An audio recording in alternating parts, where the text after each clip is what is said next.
Hidup yang tidak ditelaah tidak layak untuk dijalani. Itu kata Sokrates. Sokrates mungkin terdengar ekstrim, tapi ada benarnya. Diri baiknya juga ditelaah. Semakin memahami diri, semakin nyaman menjalani hidup. Setidaknya itu yang saya rasakan beberapa tahun terakhir. Dulu saya lebih mudah cemas, bingung, gak jarang pula terombang-ambing emosi atau opini orang lain. Pernah juga hilang kendali atas diri sehingga berujung pada sejumlah keputusan hidup yang kurang bijak. Konflik dalam diri juga biasanya berakibat konflik dengan orang lain. Jadinya kurang menikmati dan merasa puas dengan hidup. Pernah Anda rasakan ini? Mengenal diri adalah sebuah proses yang panjang dan tidak selalu mudah. Proses di mana kita berani menatap dan menganalisa diri dari segala sisi, termasuk sisi yang tidak mengenakan. Dengan menganalisa diri, kita belajar memahami apapun emosi yang kita rasakan dan dari mana akar emosi ini. Dan kesadaran ini membuat kita lebih mampu menanggapi situasi sulit dengan cara yang lebih tenang dan bijak. Karena orang yang tidak kenal diri biasanya tidak berdaya di hadapan opini publik. Ia lapar pujian, berhati rapuh. Mendengar pujian, hati mengembang.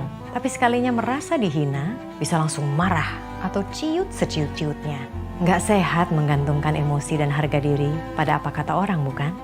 Orang yang tidak terlalu kenal dengan diri juga cenderung jadi pengikut. Mudah terbuai arus tren, mengadopsi suara publik paling dominan tanpa pikir panjang atau kritis. Makanya sulit baginya untuk jadi individu yang kreatif dan otentik.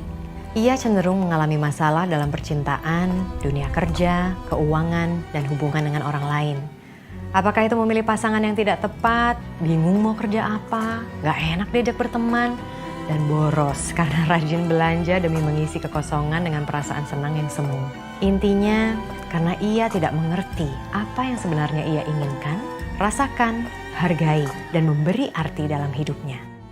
Proses mengenal diri memang idealnya sedari kecil. Mereka yang mengenal diri biasanya beruntung karena dibesarkan figur pengasuh yang membantunya memahami dirinya sejak kecil. Figur pengasuh yang mampu mengamati anak secara dalam, objektif, dengan perhatian penuh dan welas asih. Ia membantu anak mendengarkan dan memahami emosinya sejak dini.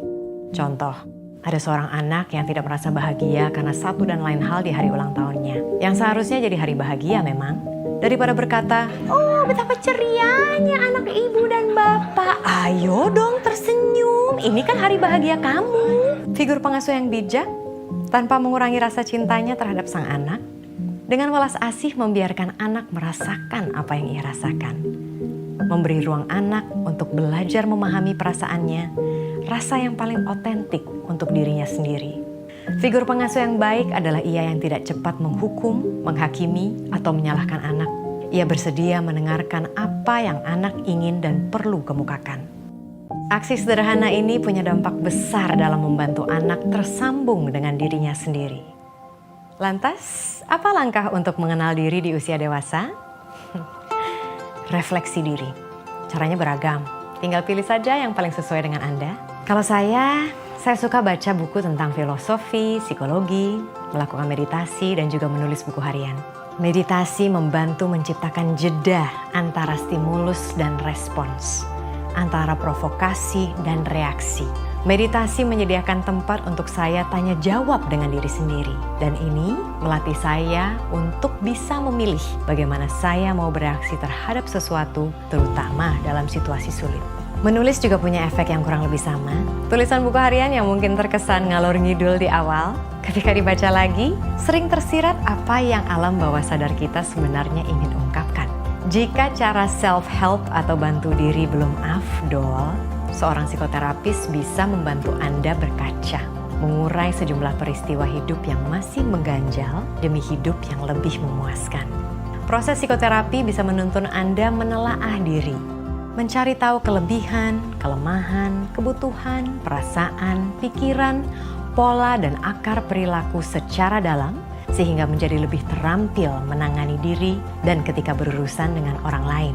Semua ini bertujuan untuk melihat diri secara utuh, sehingga terasa makin solid dari dalam. Tapi ya seperti semua manusia, ia akan berhadapan dengan lika-liku kehidupan. Tentu, ia kadang masih bisa merasa kesal, terganggu, cemas, panik, stres. Namun tantangan ini bisa ia hadapi dengan lebih tenang dan bijak. Isn't that nice? Nah, apakah Anda sudah kenal dengan diri sendiri?